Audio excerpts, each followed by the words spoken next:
Silchar news 24 এ আপনাদেরকে স্বাগতম জানাই। আজ হলো 30 জুলাই বুধবার। আজকের কয়েকটি বিশেষ গুরুত্বপূর্ণ খবর নিয়ে আসলাম। আজকের প্রথম খবরটি হলো ইউপিআই অর্থাৎ গুগল পে, ফোন পে ব্যবহারকারীদের জন্য এসেছে একটি ভালো খবর। আর থেকে ইউপিআই অর্থাৎ গুগল পে, ফোন পের মাধ্যমে লেনদেন করার সময় ইউপিআই পিন ছাড়া বায়োমেট্রিক ফিঙ্গারপ্রিন্ট এবং ফেসের মাধ্যমে লেনদেন করিতে পারিবেন। ইউপিআই অর্থাৎ গুগল পে, ফোন পের মাধ্যমে লেনদেনেতে সুরক্ষার জন্য শীঘ্রই এনপিসিআইর তরফ থেকে এই নতুন সিস্টেম লাগু করা হবে। তার সঙ্গে আগামী 1 আগস্টেতে ইউপিআই লেনদেনেতে বিভিন্ন নতুন নিয়ম নিয়ে আসা হবে বলে জানানো হয়েছে। আপনারা ইউপিআই অর্থাৎ Google pay, phone pay, Paytm ব্যবহার করেন নাকি কমেন্টে নিশ্চয় জানাবেন।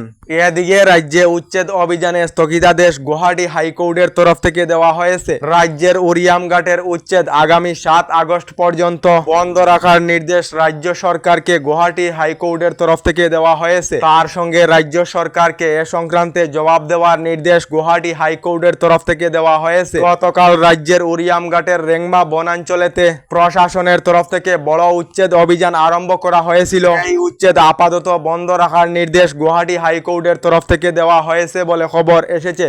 এদিকে গরমের বন্ধের পর আগামী 1 আগস্ট থেকে আবার বিদ্যালয়তে আরম্ভ হবে পাঠদান। রাজ্যে প্রচন্ড গরমের জন্য আবার পরিবর্তন করা হয়েছে বিদ্যালয়তে পাঠদানের সময়। রাজ্যের কামরূপ মহানগর সহ বিভিন্ন জেলায় সকাল 7:30 থেকে আরম্ভ হবে প্রাথমিক, মাধ্যমিক এবং হাই স্কুলের পাঠদান বলে জানানো হয়েছে। 31 জুলাই পর্যন্ত শেষ হয়েছে বিদ্যালয় সমূহের গরমের বন্ধ।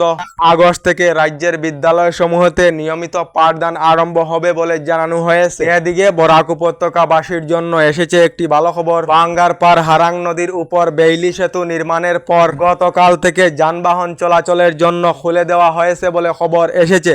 এদিকে অভিনেত্রী নন্দিতা কেশপের গাড়ির ধাক্কায় এক তরতাজা যুবকের মৃত্যুর পর অভিনেত্রীকে আটক করেছে দিশপুর পুলিশ। গত 5 দিন আগেই অভিনেত্রীর গাড়ির ধাক্কায় গুরুতর আহত হয়েছিলেন সামিউল হক নামের এক যুবক। গতকাল সামিউল হকের মৃত্যু হয়েছে বলে খবর এসেছে। এদিকে 62 সনেতে আসামকে আকাশবাণী যুগে বাই বাই দিয়েছিলেন জওহরলাল নেহেরু। এই কথা এখনো পর্যন্ত আকাশবাণীতে রেকর্ড রয়েছে। 1960 সনেতে সিন্ধু নদীর 80% জল পাকিস্তানকে দিয়েছিল কংগ্রেস বলে লোকসভায় এই তথ্য প্রকাশ করেছেন গৃহমন্ত্রী অমিত শাহ।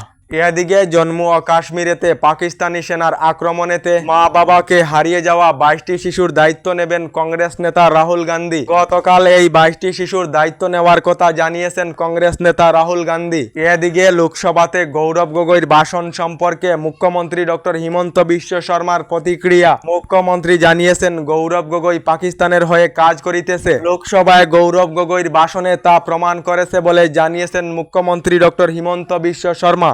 এদিকে রাজ্যের মুখ্যমন্ত্রী ডক্টর হিমন্ত বিশ্ব শর্মার বিরুদ্ধে সামাজিক মাধ্যমে বিতর্কিত ভিডিও আপলোড করার জন্য নাজির উদ্দিন নামের এক যুবককে গ্রেফতার করা হয়েছে। সামাজিক মাধ্যমে মুখ্যমন্ত্রীর বিরুদ্ধে বিতর্কিত মন্তব্য করিলেই গ্রেফতার করা হবে বলে খবর এসেছে। এদিকে সাবধান এবং সতর্কবাণী দেওয়া হয়েছে। ভারতে সাইবার জালিয়াতি নিয়ন্ত্রণের বাইরে, কারণ হলো 22,845 কোটি টাকার প্রতারণা। বর্তমান সময়ে সাইবার জালিয়াতির মাধ্যমে দেশেতে কোটি কোটি টাকার লুণ্ঠন চলিতেছে। এদিকে এখনো পর্যন্ত সরকারি গড় লাভ না করা সকলদের জন্য এসেছে একটি ভালো খবর। আগামী অক্টোবর মাসের ভিতরে সম্পূর্ণ করিতে হবে প্রধানমন্ত্রী আবাস যোজনার কাজ, অর্থাৎ 30 অক্টোবরের ভিতরে সম্পূর্ণ হতে হবে সরকারি গড়ের কাজ। রাজ্যের 7 লাখ সরকারি গড় নির্মাণের কাজ সম্পূর্ণ হওয়ার পর যে সকলেরা এখনো সরকারি গড় লাভ করেননি, এই সকলেরা নতুন সরকারি গড় লাভ করিবেন। রাজ্যে সরকারি গড় নির্মাণ নিয়ে বৃহৎ ঘোষণা মন্ত্রী রঞ্জিত কুমার দাসের। আমাদের ডেইলি খবরগুলি ভালো লাগলে আমাদের ভিডিওতে লাইক দিয়ে চ্যানেলটিকে সাবস্ক্রাইব করে নেবেন।